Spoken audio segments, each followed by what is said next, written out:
Panginoon, hinihiling ko po na pagpalain ninyo ang taong nanonood at nakikinig ngayon. Pagkalooban niyo po siya ng mabuting kalusugan.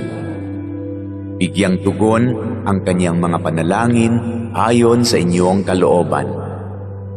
Loobin niyo po na magkaroon ng agarang solusyon ang problemang kanyang kinakaharap, lalo na ang problemang pinansyal at problema sa kanyang karelasyon at mga kaibigan.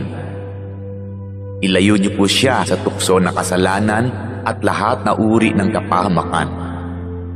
Panatilihin niyo po sa kanyang puso ang pagkakaroon ng malasakit at pagmamahal sa kapwa, katulad ng kanyang pagmamahal sa inyo na aming iisang Diyos. Ito ay aking hinihiling sa pangalan ni Jesus. Amen.